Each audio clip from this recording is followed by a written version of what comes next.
Hey, and welcome back to Planner Apocalypse, where I'm setting up my goal planner for 2026. Finally! Obviously, I'm doing it a little bit different this year, not doing the very long goal series. So instead, I opted to just kind of sit down with myself and do it, with some nice, quiet instrumental music playing in the background. And it was a really nice change for me to be able to do that, just, honoring whatever came up. And if you still wanted to watch the entire goal series, last year's is still up. It is the most, obviously recent one, and it will reflect the most recent version of the planner. So I'm currently just kind of going through an outdated planner that I had used for my Transformer Franken planner in like 2022 or so. Possibly 2023, I'm not really sure, but it's an outdated 18-month planner from Happy Planner, and it's from the 2020-2021 year, school year, whatever. It's an 18-month, whatever. And partially I had tried using it as a self-care planner, and that didn't end up working out very well. So I just wanted to repurpose my stuff. I also really like this planner just because it's that like pastel rainbow, and I wanted to put it to good use. So here I am starting the contemplations of the dying here. And I will say that the human body is fragile and vulnerable. Definitely hit me more this year than in past years with my my physical limitations, climbing every day. And I was doing this in an active flare as well. So that was something. And I probably won't go, over literally everything in this workbook because I'm not going to have the time or the room to do that. But basically, my health and my connections to other humans are what would matter most to me at the end of life, or if I was, direly ill or whatever. And once again, for like the fourth or fifth year in a row, the perfectionism is what's keeping me from doing the things that I want to do, and also fear of judgment and all that stuff. So this also just goes to show you that you can identify a problem, and if it's such like a core issue, it can be really, really difficult to overcome.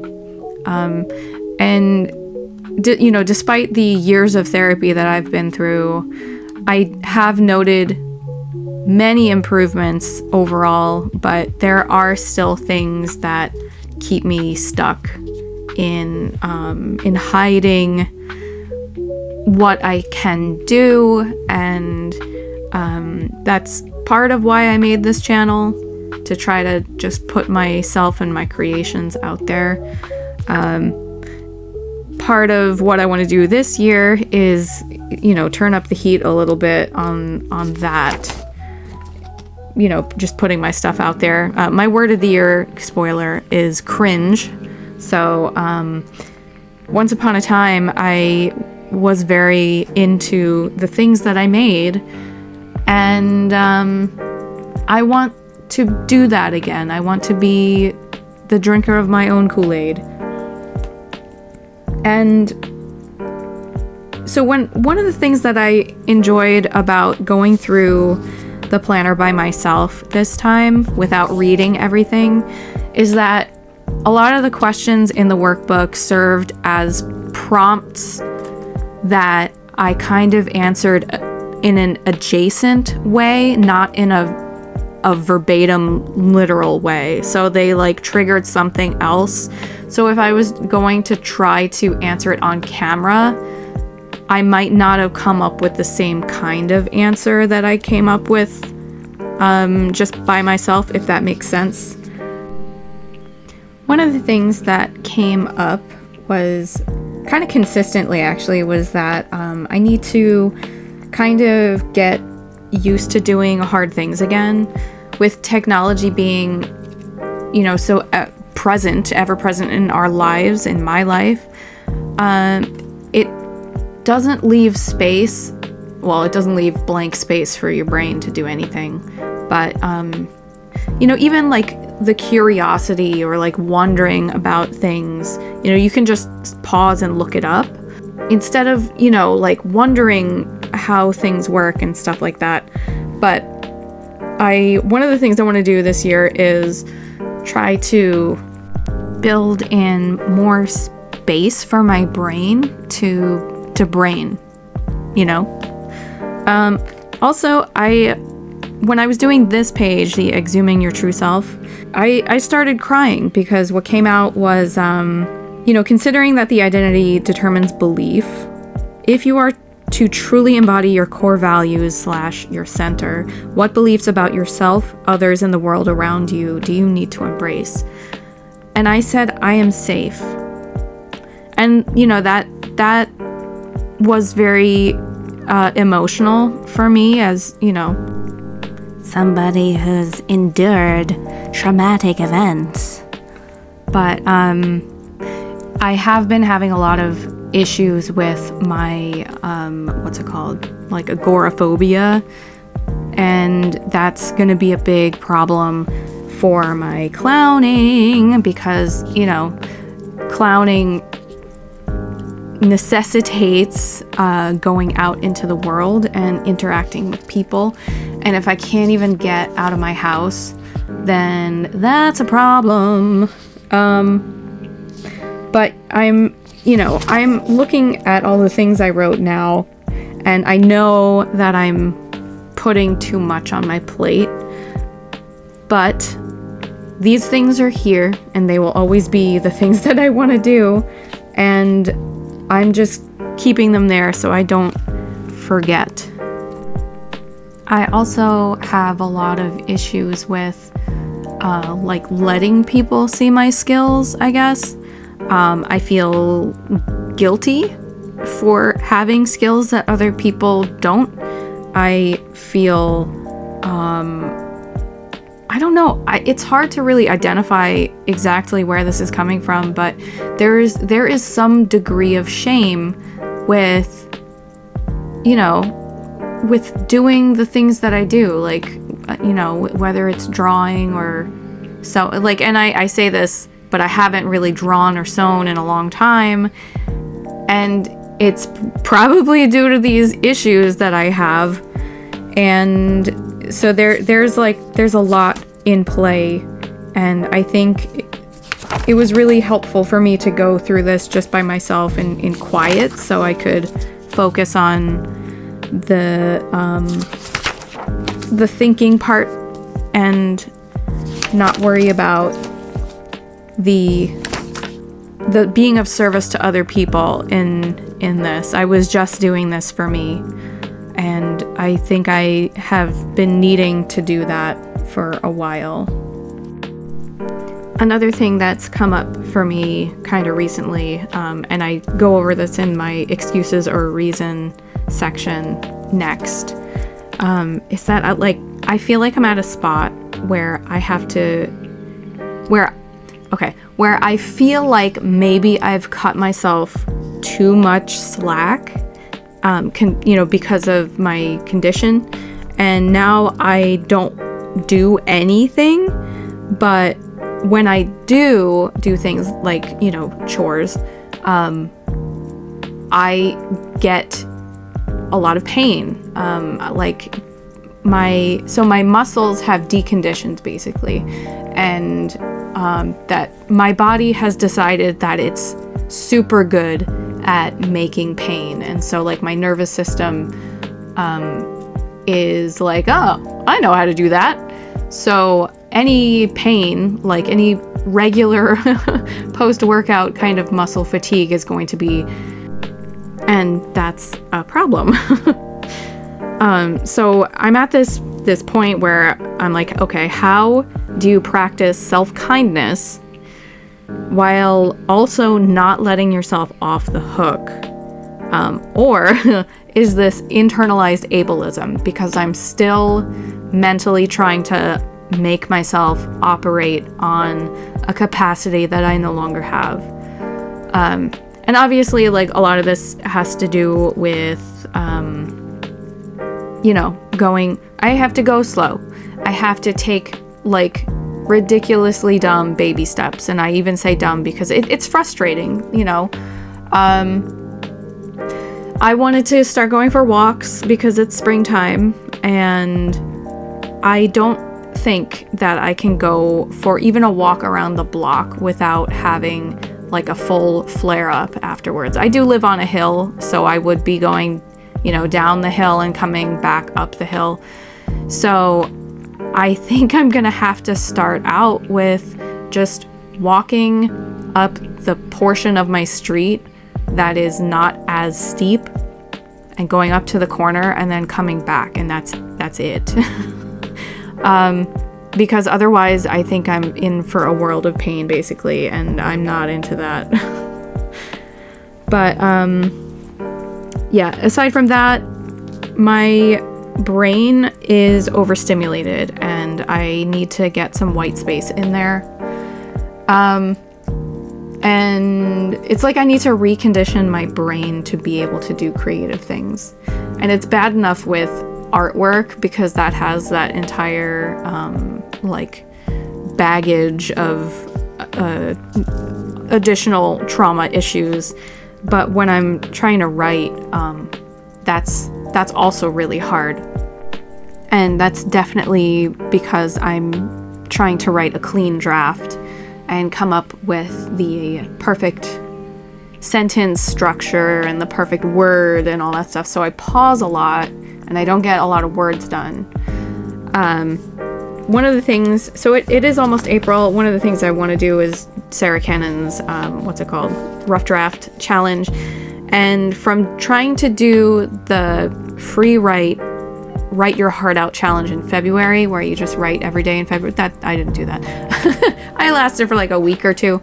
But one of the things that I've learned from doing the whole writing challenges is that I do not function well when it's a challenge based on output. So like a word count goal is not gonna work for me because I'm a slow writer. So what I'm gonna do is focus on my process. So I'm gonna focus on time containers. So like one sprint a day, or 30 minutes, 20 minutes, something like that. And I think that will feel better for me because, you can't, you can't bleed a stone or something like that. And you can't get words from a brain that's not wanting to cooperate. But anyway, I did my goals a little bit different this year. So I'm just doing the evaluating my rating for my domains there.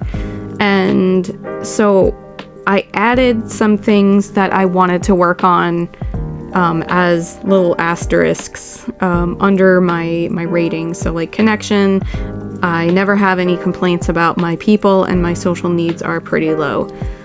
Asterisk, however, I want to get out of the house more and do clown things. And I wanted to try to, meet up with a clown group. And, I just had, so I could remember things that I wanted to work on. And I also had, that list right there that I'm keeping of things that I wanted to add to my, long-term goals and stuff. The 3 areas of my life that I was working on, those were for the first quarter of the year, which of course is, pretty much over now. Oh my God. And so that was rest and well-being, play, and alignment and self-expression. My word of the year is cringe, and why I chose this word or theme is to be cringe is to be free. Being overly earnest about the things you like and make is often seen as cringe, but why not drink your own Kool-Aid? And then how this word or theme can apply to each domain of your life in order to provide direction Connection. Clowns could be seen as cringe by non-clowns, and even being honest about what I want to do with it could be cringe, but earnest. Rest and well-being. Hopefully not cringing from pain, smiley face. Advocating for your health and well-being is very cringe. How dare you make a stir? Because I'm anticipating, you know, coming up against some issues with my fibromyalgia evaluation. But, you know, I might be pleasantly surprised. Who knows? Home and environment. Decorate in a way that is joyful and whimsical. Alignment and self-expression. This is the main one. Be honest and embrace the things you love for all to see. Resources and contribution. Hopefully not cringing from debt, smiley face. Be unapologetic about what I can offer. And there's been a lot of stuff holding me back there. Practice. Be seen trying. How cringe. Make my clown things where people can see and not try to emerge from a perfect abyss. Play. Like what you like, and I want to do Let's Plays. Curiosity and passion. It's so cringe to do woo stuff and also ask for money. Start getting used to being paid for services. So one of the things I do want to, you know, do this year is actually offer paid tarot readings, and we'll see how it goes. So I'm just brain dumping all of the things that I wanted to do. I grabbed my planner from last year just to grab some of those things because, you know, there are many things that I kick around forever and don't actually get them done, but I just want to remember that these things are still in there inside me somewhere. So what I'm doing now is just highlighting the things that I wrote down in their corresponding domain color. And I did a little bit more like mind mappy type things this time. My intention for this year is to try going for an even more project-oriented way of doing things, which is why I'm doing, or I plan on doing, the personal curriculum thing to turn my projects into like courses or whatever like that. So I'm just gonna get into the goals that I set before I, you know, run out of time. Also, you'll notice that I skipped my sensory board, vision board, whatever you want to call it, and that is because I don't have enough things printed out right now and like for the video, and I didn't want to have that hold me up. So my top goal for connection: maintain current relationships while broadening social circle to clowns and community at large. So I have all of the smartass, you know, framework here. And why do I want to do this thing? I think the world needs more whimsy and kindness, especially right now, and I'd like to help through my clowning and other things. So the bar that I have for this goal is to have all my clown sonas fleshed out and have costumes made by the end of the year. And also I want to register for clown college for 2027. So next, I know I'm still like, all right, I guess I'll read this one. So like the smart ass framework, we have specific clowning. So we have projects and habits, friends and family. So that's going to be like a habit and a maintenance goal. This looks like fully formed clowns and services, also engaging with the community. So if I'm just doing like the look of a clown, that's not what I really want to do. I want to be actually out in the community. So attainable. I have to make costumes and I need some supplies, but I have started already.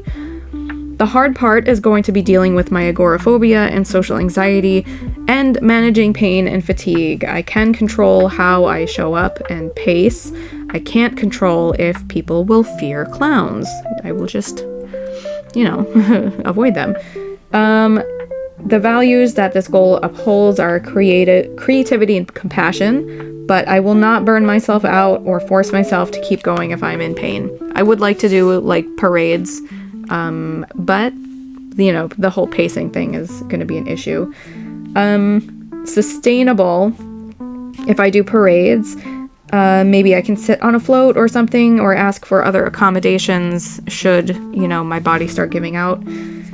Midway, support. I can get support from other clowns. Woo clowns. Please teach me how to do this. Then we have, so I'm not going to read the framework, I don't think, for every single goal, just because I don't think I'm going to have time. But top goal for rest and well-being. I will take better care of my body so that I can still show up in the ways I want to for myself, my family, friends, and community. Why do I want to do this thing? My health is declining, pain and fatigue are getting worse, and keeping me from doing the things that I want to be able to do. And so the bar for this goal is my fibro evaluation, and then, you know, seeing what else has to get done. So projects here that I have for my health are reconditioning my muscles and my phone detox. And so I want to be able to shift my phone play usage, whatever, to a more fulfilling play form, either video games or reading for pleasure or working on clown things or drawing, you know, stuff like that. I'm also debating on whether I should get one of those brick or bloom things. I don't know what the difference is exactly between the two, so I'll have to do research on that.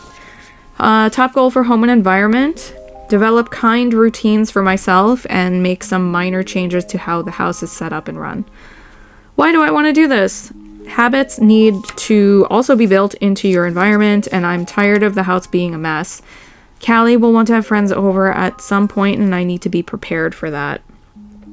So my lowest bar here: switch to 15 to 30 minute cleaning sprints instead of unregulated binges, because I'm, you know, the kind of person where, like, once I'm in the zone, I'm going to be you know, cleaning for 3 to 6 hours at a time, and then I regret it, and then I'm afraid to clean because I'm afraid that it's gonna hurt again, and it, you know, it's a bad spiral that I'm in.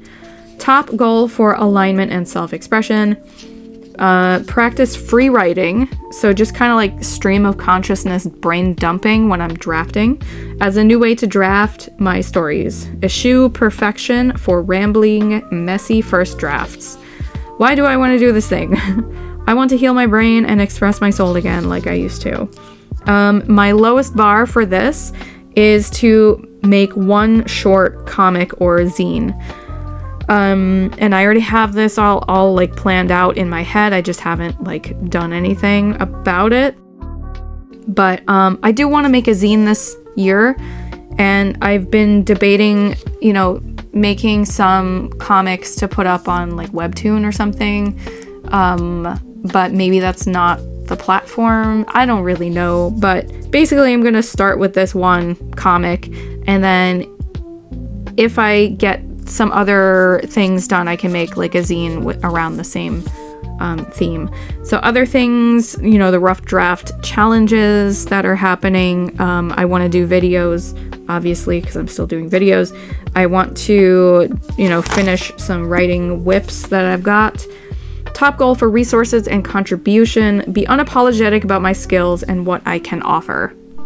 So I've been studying tarot since I was 14 with a long break, but I think I'm decent enough that I can, you know, do it for monies. Top goal for practice: be seen trying. So we have clown designs, make a zine, my legacy memento mori goal planner, and the lineup for 2027 possibly there. I'm going real fast now because things are speeding up and I'm running out of time. Anyway, top goal for play is shift focus from brain rot play to enrichment play. So appetizer menu things. I want to read more fiction. I want to finish playing some of the games I've been playing. I want to start like doing let's plays, and hopefully that will help heal my brain rot. Top goal for curiosity and passion: make a personal curriculum to learn more about what I'm curious about. And why do I want to do this? I love learning, and I like to have an accessible way to find... I would like to have an accessible way to find info and connect it to other things outside of my brain. And one of the things that I want to be doing for, like, you know, a mini course or whatever is learning the 𝖍𝖎𝖓𝖓 method of note card taking, you know, because I do have a lot of note cards, and I think that would be good because I have a lot of books that I want to read, and a lot of my notes get lost in notebooks and stuff like that I don't really look at again. So I want to be able to recall my notes and use them for other things. And my lowest bar for this... Oh, oopsies. So my lowest bar for practice is to... Oopsie. My lowest bar... Sorry, I'm going back. My lowest bar for resources and contribution is start reading with or without a costume and ask for money. My lowest bar for practice is to prioritize 𝖍𝖎𝖓𝖓𝖓's costume. And my lowest bar for play is to finish 𝖊𝖓𝖓𝖓𝖉. And then the lowest bar for curiosity and passion is to make a personal curriculum with my homeschool goal planner. And I also, you know, want to get those homeschool goal planners that I have already created onto Etsy, so that either people watching and seeing me use them in that way, in the personal curriculum kind of way, can buy those and adapt them for that, or people, you know, doing actual homeschooling can see it and use it for that, you know? That's pretty much it, though. So the next video that I'm planning to make is my quarterly review and, you know, set up for Q2, and then after that I will be doing the video about my personal curriculum. I think I'm gonna have to be doing a lot of the planning outside of the video, just because I don't want it to be like a 2-hour long you know, rambly stream of consciousness kind of thing. But yeah, if you've made it this far, let me know what you're doing this year for goals. If you've, you know, decided to revive anything after the start of the year. I think that March is the perfect time to start again, because who wants to do things when they're already exhausted from the last quarter of the year with all the holidays and stuff like that? Not me, I'll tell you that much. But anyway, thanks so much for watching. If you have any questions, please leave them down below. Don't forget that if you want to see the entire goal series from last year, there is a playlist available for you to do that. I read the entire workbook. The workbook, oh, that's right. All of the Memento Mori Goal Planner items are available on my Etsy store. I will link that down below. And the 2026 companion is also available on Amazon. So I will link that down below. So if you want to join me in setting goals, in the second quarter of the year, you are more than welcome to do so. And you know what? There's nothing that says that you can't just try again and again and again. Right. Hopefully someone will buy my stuff. And I also want to thank people who have already jumped on that. So thank you very much. I love you very much. Thank you so much for watching. Okay, bye.